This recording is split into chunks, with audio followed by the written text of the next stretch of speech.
Millions of people visit Kentucky every year to do things like watch the Kentucky Derby, explore Mammoth Cave, and visit the Corvette Museum. The state has built up a collection of roller coasters in the recent years, and there are 13 coasters currently operating in the state. For this collection, we can thank two major amusement parks. Beach Bend and Bowling Green opened its first coaster in 1958, and there are currently 3 coasters operating here. The other is Kentucky Kingdom in Louisville, which opened in 1987. The park has had a rocky history, and many coasters have come and gone over the years, but it has made a comeback in recent years. This season at Kentucky Kingdom may be its best one yet, and there are currently 5 coasters operating here. The remaining 5 coasters in Kentucky are either SBF Visa spinner clones, one of these is at Beach Bend, or kiddie coasters found at various family entertainment centers. There are 7 coasters with unique layouts to each other. So let's look at these 7 best coasters in Kentucky. One of the oldest operating coasters in the state, Roller Skater, goes back to 1994 when it opened at Kentucky Kingdom. As part of a major investment, the park recently announced new names for several of its attractions. The renaming is part of a new area at Kentucky Kingdom themed to Kentucky wildlife, set to open in 2025. To avoid confusion, I will refer to the attractions as their old names, but I will put the new names on screen. Roller Skater is the 207-meter Vekoma Junior coaster model. It begins with a 28-foot lift hill followed by a curved drop to the right. It travels through a few more curves and drops, reaching a top speed of 22 miles an hour, before taking a right-handed helix and a left-hand curve back to the station. This model is better than most junior coasters, but the small ride vehicles may be uncomfortable for most adults. Still, it tracks smoothly and has a nice setting with trees at the perimeter and a stream that runs in between the supports. I give it a final score of 5.0 out of 10. This may seem to be just another Zamperla spinning mouse, but something about the operation makes it seem to go off the rails. It is the larger 420-meter model of the Zamperla Twister coaster, and begins with a 42-foot lift hill with a great view of the western Kentucky hills at the top. Then you enter some switchbacks, and you take these very fast as the trim brakes ahead of the curves seem to be turned off.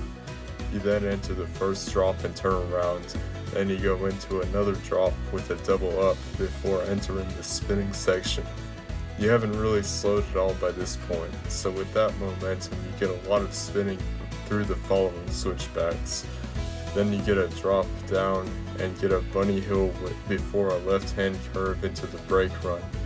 While I'm not the biggest fan of spinning rides, the speed of this ride combined with the spinning make it seem unhinged, and I enjoy it.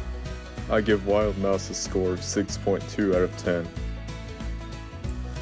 This wooden coaster is the oldest operating coaster in Kentucky and one of the last built by the Denton Corporation that is still operating.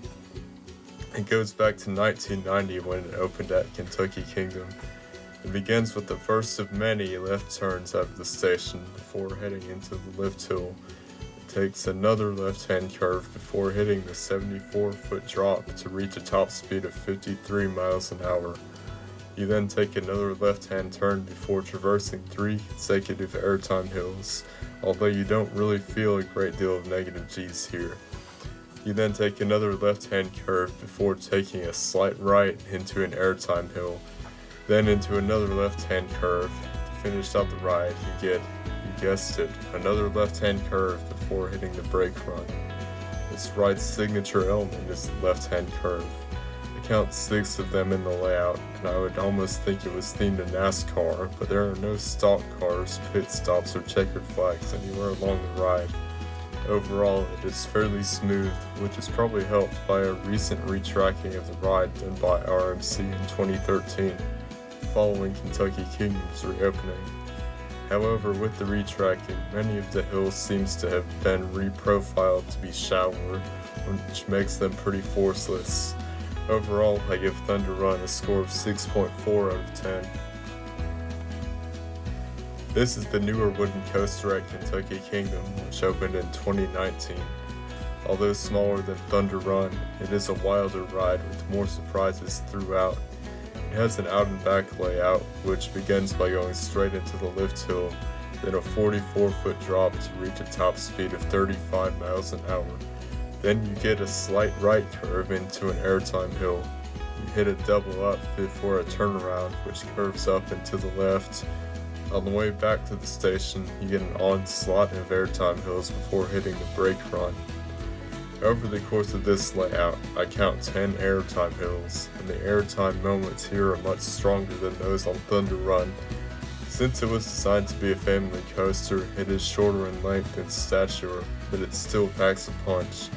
There are several rough spots on this coaster, but with the Gravity Group's Timberliner trains, they are not too painful. These trains are like riding a couch on a roller coaster. Overall, I give Kentucky Flyer a score of 7.0 out of 10. We now come to Kentucky's best wooden roller coaster, Kentucky Rumbler. This coaster was built by GCI and opened at Beach Bend in 2006. It has one of the most twisted layouts ever designed, with 30 crossovers and 3 station flybys. The Rumbler begins with a shallow drop out of the station into a brief pre-drop section before climbing a 96-foot lift hill. It has a slight curve to the right before entering the main 80-foot twisted drop, which crosses under the lift hill to reach a top speed of 47 miles an hour. From there, the coaster travels through the rest of its spaghetti bowl of a layout full of twists and turns. There's hardly a straight section of track since the coaster is constantly twisting and crossing over itself. The ride is situated on a slight hill, but is still able to use the terrain pretty well as it stays close to the ground in many places. It also seems to track smoothly and is well maintained by the park. It's one of the most exciting mid-sized wooden coasters out there, and at a small park in Kentucky no less. I give Kentucky Rumbler a score of 8.0 out of 10. Going back to Kentucky Kingdom, Lightning Run is a steel coaster built by Chance Rides in 2014. Chance Rides have a long history of building amusement rides, but not many of those are roller coasters. Although the stats of Lightning Run might not seem very impressive, don't let that fool you. This ride has got some power. The ride begins with a lift hill right out of the station, which speeds up halfway through the hill and helps to give the ride some extra speed and power. Then you head into a 100-foot 80-degree drop to reach a top speed of 55 miles an hour. Then you curve up and into a camelback hill, getting some strong sustained airtime throughout. You hit a turnaround and go into an S-curve and keep winding down until you are very close to the ground. Finally, you hit 3 triangular hills with ejector airtime before hitting the brake run. Lightning Run has some unique layout more similar to a wooden coaster than many steel coasters. Then it also has the drop and camelback hills of a hypercoaster. This ride has excellent pacing and packs a unique layout into a relatively small footprint. I give Lightning Run a score of 8.9 out of 10. Storm Chaser is an RMC iBox conversion of the former coaster Twisted Twins / Twisted Sisters that opened at Kentucky Kingdom in 2016. Like Lightning Run, it's a coaster that packs a lot of power for its short height. The coaster takes a right-hand turn into its 100-foot tall lift hill. It goes into a dizzying inversion right away with a barrel roll down drop. You go straight into a camelback hill from there with some powerful sustained airtime. Then you go into an overbanked curve followed by some twisted airtime hills and a wave turn. You get another airtime hill before heading into the second inversion, a 0G roll. You cross over the pathway with several more airtime hills before spiraling through a helix and hitting the brake run.